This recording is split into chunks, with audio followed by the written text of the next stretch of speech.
here to two learning theories. The first is essentialism. The second is perennialism. The essentialism theory puts the emphasis on intellectual and moral standards. The core of the curriculum should be essential knowledge and skills. Schooling should be practical and not influence social policy. It is a back-to-basics movement that emphasizes facts. Students should be taught discipline, hard work, and respect for authority.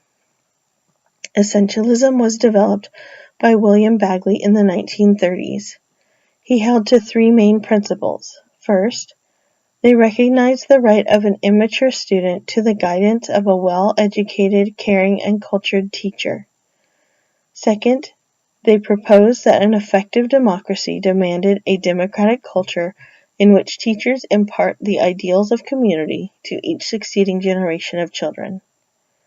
Third, they called for a specific program of studies that required thoroughness, accuracy, persistence, and good workmanship on the part of the pupils.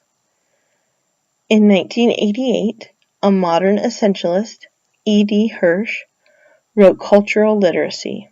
He claimed that there needed to be a shared body of information that all students were taught. In his book, he included a list of 5,000 facts, dates, famous people, works of literature, and concepts that every American should know. He claimed that the progressive education, with its focus on experience, had let the American student down. Recently, Diane Radovich, an essentialist, has espoused the theory that education should be based on the facts of literature, science, and history, rather than the experience of or interest of the students.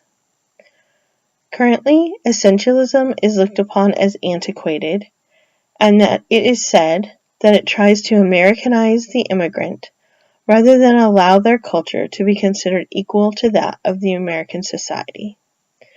While every culture has its strengths and weaknesses, it is important for those living in America, whether native or an immigrant, to understand the history of America and the culture to which they have moved to.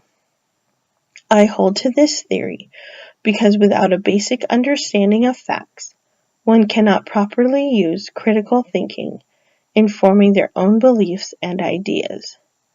We as teachers need to teach students how to think, how to ask questions, and how to find the answers to those questions. Learning how to think is much more important than being told what to think.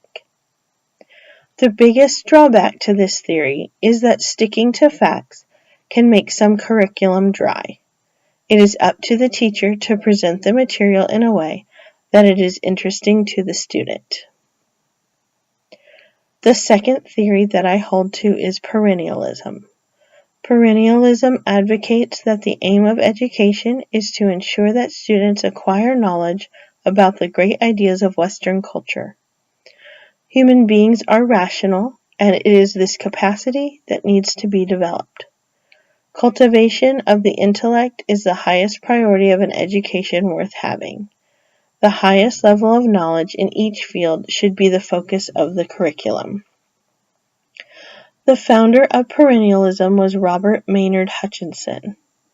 In his book, The University of Utopia, written in 1953, he said, "The object of the educational system, taken as a whole, is not to produce hands for industry or to teach the young how to make a living. It is to produce a responsible citizen." In 1988, Allan Bloom, a modern perennialist, wrote The Closing of the American Mind. In it, he surmised that the current educational environment of the American university espoused the self-interest of John Locke's theories. This environment left a hole that is filled by radical social concepts. He compared the dogmatic radical movement of the 1960s in America to the Nazi brown shirts in the Weimar Republic. Bloom argues that commercial pursuits had become more highly valued than love, the philosophical quest for truth, or the civilized pursuits of honor and glory. It is in these pursuits that students are able to feel truly fulfilled, rather than the hollow pursuit of materialism. Perennialism uses the Socratic method of teaching. The teacher leads the discussion, guides the process through questions, and keeps it on course, but allows the students to come to their own logical conclusion based on the facts presented. This form of teaching allows the students to develop their brain and formulate their ability to think and ask questions. The biggest drawback to this philosophy is if a person's own logic is what ultimately defines the right or wrong answer, then there is no absolute right or wrong. In my opinion, these two learning philosophies are compatible with each other. In both, the goal is to have students develop the ability to think and reason for themselves. Both essentialism and perennialism rely on established ideas, literature, and facts that need to be taught to the students rather than a loose interpretation of experiences, behavior development, or social reforms. Both essentialism and perennialism were created as an alternative to the progressive movement that is happening in education. As a teacher of history, I plan to use differential modalities as a way of teaching facts and traditionally held Western beliefs.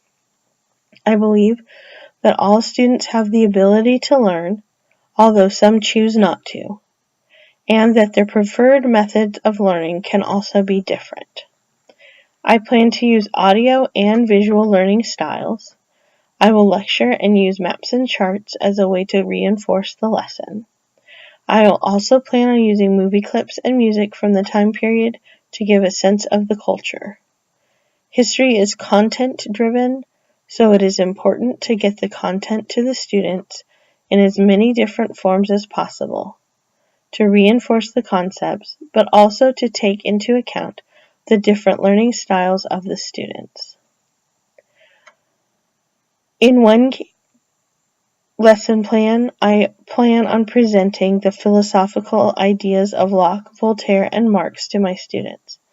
By presenting these ideas, we can debate them, discuss their merits, their drawbacks, and it will help develop the chance to use a Socratic teaching style where the students can explore the ideals of the past and understand how these ideas helped to create 3 major revolutions in the last 250 years.